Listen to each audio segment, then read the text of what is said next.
প্রবল বর্ষার কারণে পাঞ্চেত জলধার ও মাইথন জলাধার থেকে প্রচুর পরিমাণে জল ছাড়া হয়েছে।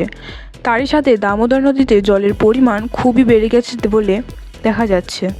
শ্রাবণের আগামীকাল তৃতীয় সোমবার, তাই আজ রবিবার বাবার মাথায় জল ঢালতে মেতে ওঠে বহু পুণ্যার্থীরা। পশ্চিম বর্ধমান জেলার শিল্পাঞ্চল শহর রানীগঞ্জের চত্বরে অর্থাৎ রবিবার রাত্রিবেলা বাঁককে জল ঢোকানোর জন্য বহু সংখ্যক পুণ্যার্থীরা জল ওঠাবেন বল্লভপুর মিজিয়া ঘাট থেকে।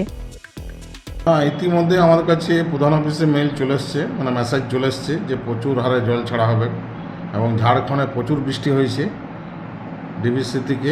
ইতিমধ্যে আমরা ব্যাপক হারে লাইটের ব্যবস্থা করেছি এবং পুলিশের ক্যাম্পের ব্যবস্থা করেছি এবং আমরা নদীর সাইডে রশি এবং বাঁশের ব্রিকেট ওটা চেষ্টা করছি এবং আমাদের রাস্তা প্রচুর খারাপ হয়ে গিয়েছে।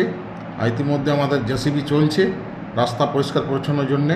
আমরা বল্লভপুর গ্রাম পঞ্চায়েত থেকে প্রচুর উদ্যোগ নিচ্ছি। পঞ্চায়েত থেকে যেটা করার সেইটাকে আমরা পুলিশ প্রশাসন থেকে বসে আলোচনা করে সবাইকে, আমাদের যারা ফাঁড়ির অফিসার আছে তাদের সাথে আলোচনা করে কি দরকার। এবং আমাদের এই বছর গুরুত্বপূর্ণ যেহেতু তৃতীয় সপ্তাহ, এটা এইবারে ভিড় প্রচুর হবে এবং জলও প্রচুর ছেড়েছি, সেই জন্য আমরা প্রশাসন থেকে একদম পুরো অ্যালার্ট আছি। এবং আমরা যারা ডুবুরি তাদেরও আমি 8-10 জনের ব্যবস্থা করেছি নপুর গ্রাম থেকে। ইতিমধ্যেই আমাদের পুলিশ অফিসারদের সাথে কথা হয়েছে যে ওরা নদীর সাইডে থাকবে, কোনো রকম আমরা ঝুঁকি নেব না প্রশাসন থেকে। এই বিষয়কে দায়িত্ব কাম্য, যাতে কোনো রকমের কোনো পুণ্যার্থী অসুবিধায় না পড়তে পারে, তার জন্য প্রশাসনিক দিক থেকে ব্যবস্থা নেওয়া হয়েছে।